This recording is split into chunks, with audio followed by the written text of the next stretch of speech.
आपके साथ जाओगा। कबीर सब जग निर्धना, धनवंता ना कोई, धनवंता सो जानियो जिस पर राम नाम धन होवे।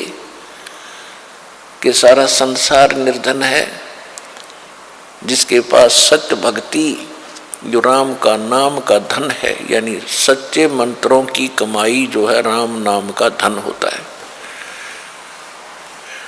वो एक धनवान है। बाकी संसारिक संपत्ति, भौतिक जिसके पास संपत्ति है उसको अध्यात्म मार्ग में धनी नहीं माना जाता। फिर क्या बताते हैं कबीर, राम रटत निर्धन भलो और टूटी घर की छान है, वो सुंदर महल किस काम के जहाँ भक्ति नहीं भगवान।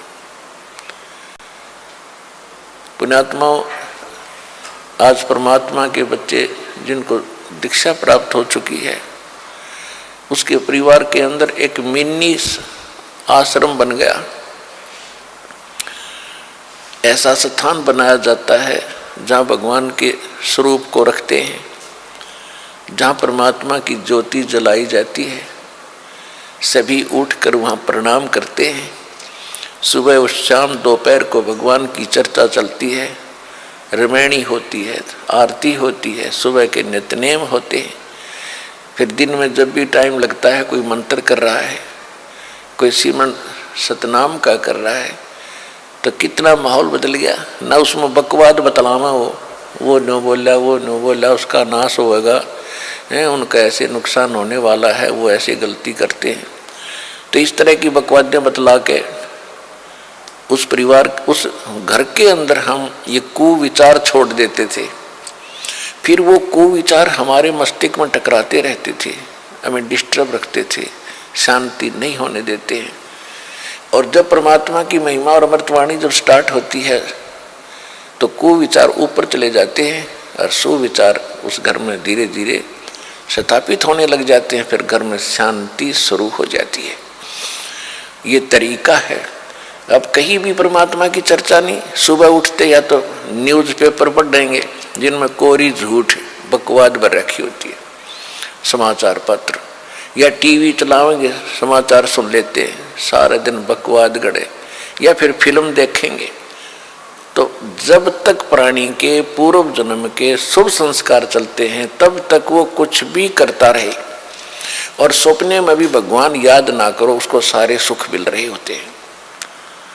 तो संसार ये देखता रहता है, भगत भी डिस्टर्ब हो जाते हैं कि हम भक्ति भी कर रहे हैं, हमें आपत्तियों का फिर भी कोई ना कोई सामना करना पड़ जाता है, और दूसरा व्यक्ति सारा दिन बकवाद करते हैं, शराब पीते हैं, ताश खेलते हैं, राजनीति में बड़े रहते हैं, और कोई भी बुरे काम की कोई टाल नहीं उनके, और वो फिर भी सुखी है। तो इसको देखकर विचलित ना होना, परमात्मा के बताए इस पॉइंटों को, बिंदुओं को ध्यान से सोचना। कहते वो पिछले जन्म के पुण्यकर्मी प्राणी हैं, और जब तक उनके पुण्य चलेंगे वो कितने को वध करो, उनको कोई हानि होने वाली नहीं है। और जब उनके पुण्य समाप्त होंगे फिर पाप कर्मों का दौर शुरू होगा। फिर देखना उनके घर में के कैर टूटेंगे, और आप के ऊपर भक्ति करते करते भी दिक्कत आ रही है, तो अगर भक्ति ना करते तो आपका तो सर्वनाश हो जाना था। विचार कीजिए,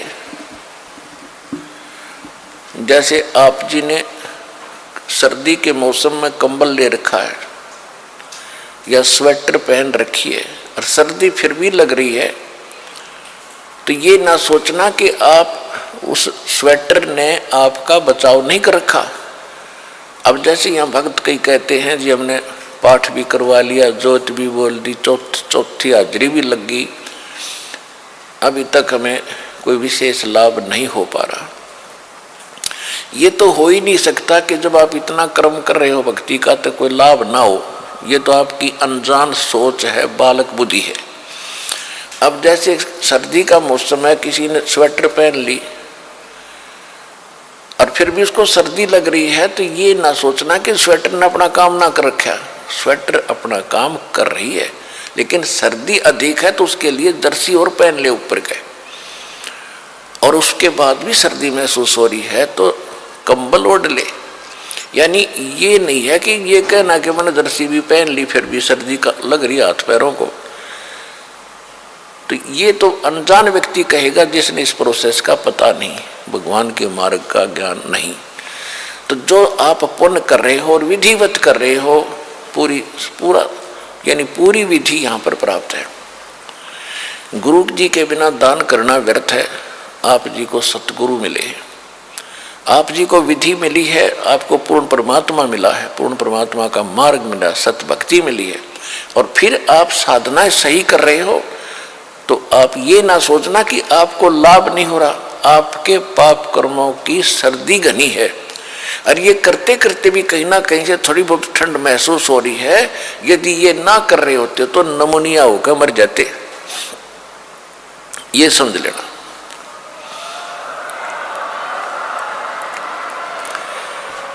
तो इस तरह आप जी ने अपने इस भक्ति सफर को डिस्टर्ब नहीं होने देना, जो मार्ग बता दिया इस पर चलते रहना, घर पहुंच जाओगे, सारे सुख होंगे, यानी अपने सतलोक चले जाओगे और यहाँ भी राहत बहुत मिलेगी। तो इसी प्रकार जो ऐसा कहते हैं वो बालक है, और फिर ये सोचे कि हम भक्ति भी कर रहे हैं, दूसरा कुछ भी नहीं करता, उसके ठाठ हो रहे हैं, तो वो भी आप इस ज्ञान से सोचना कि जब बैटरी किसी ने चार्ज कर रखी है इन्वर्टर की, और आगे चार्जर है नहीं, उनके पास लाइट कनेक्शन नहीं है, और उनकी बैटरी, फिर भी उनके पंखे चल रहे हैं, बल्ब भी जग रहे हैं, तो इससे अंडरस्टूड है, अनजान से अनजान व्यक्ति आजकल समझ सकता है कि वो बैटरी कितने दिन चलेगी। एक दिन एंड होगा और फिर अंधेरे में बैठेंगे, वे गर्मी में मरेंगे। इसी प्रकार जब तक पुण्य कर्मों की बैटरी चार्ज है पूर्व जन्म की, तब तक वो आपको सुखी दिखाई देते हैं, चाहे कितने खोटे खोदो। और आप अच्छे भी कर रहे हो और फिर भी महसूस करते हो हम दुखी, आप दुखी नहीं हो, आपके ऊपर तो ना जाने के कहर टूटना था, भगवान ने आपकी रक्षा कर रखी है। तो इस करके संसार की तरफ ना देख करके परमात्मा के इस ज्ञान को आधार बना के इस भक्ति मार्ग पे चलना। राम रटत कोढ़ी भलो, चू चू पड़े जो चाम, ये सुंदर शरीर किस काम का, जा मुख नाही नाम। कहते हैं चाहे कितना बीमार व्यक्ति हो, रोगी हो, कोट भी लगा हो, यदि वो भक्ति करता है, सत्य भक्ति करता है, तो उसका रोग भी ठीक होगा, उसको मोक्ष भी मिलेगा। और जो सुंदर शरीर है, सारा दिन इसे के अपने देख रेख में इसी के गर्व करते हैं और भक्ति करते नहीं, कहते वो सुंदर शरीर किस काम का, जा मुख ना ही नाम। फिर कहते राम रटत कन्या भली, और साकट भलो न पूत, बकरी के गल में गलथड़ा, जिसमें दूध न मूत। क्योंकि हमारे समाज में पुत्र को ज्यादा महत्व दिया जाता रहा है बिना ज्ञान के। वैसे पुत्र और पुत्री में हमें कोई भेद नहीं होना चाहिए, सब परमात्मा की आत्माएं हैं, अपने अपने संस्कार सब साथ लेकर आते हैं। फिर भी उस समय जो परमात्मा ये ज्ञान दिया करते थे कबीर भगवान, तो उस समय क्या कहा करते कि बेटी सत्संग में नहीं जाएगी, बेटे बेशक चले जाओ।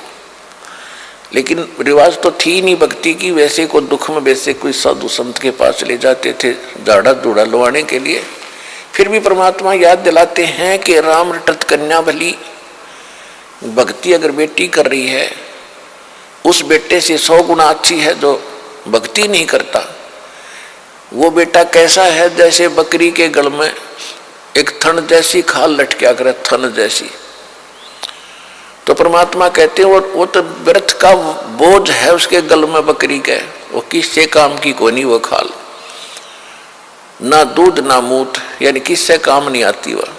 इसी प्रकार वो बच्चा जो भक्ति नहीं करता वो माता पिता के गल में गलथना है, और वो कन्या जो भक्ति करती है माँ के, वो बेटा तो माता पिता पर भार बनेगा कोई से क्योंकि जो भक्ति नहीं करता उस पर आपदाएं आएंगी, आपत्ति आएंगी तो माँ बाप साथ दुखी होते हैं, जो पुत्र दुखी होता है तो वो डिस्टरबेंस करेगा आपकी भक्ति में भी और दुखी भी रहेगा, दुखी रखेगा। और जो बेटी भक्ति करती है उसके साथ भगवान होगा, उसके संस्कार में कोई पाप कर्म का दंड भी आवेगा, उसने भी भगवान रक्षा करेगा।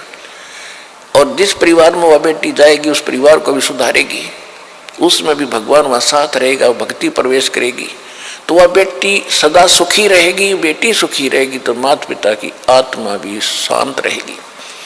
तो परमात्मा कहते हैं राम रटत कन्या भली, और साकट जो भक्ति करे न करण दे उसको साकट कहते हैं। वो साकट भला न पूत, जैसे बकरी के गल में गलथना जिसमें दूध न मूत, वो किसी काम का नहीं वो बेटा जो भक्ति नहीं करता। फिर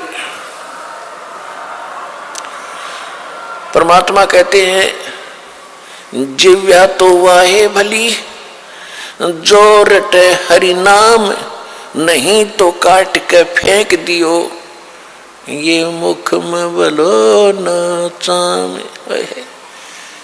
इस जिव्या का कितना योगदान है हमारे लिए,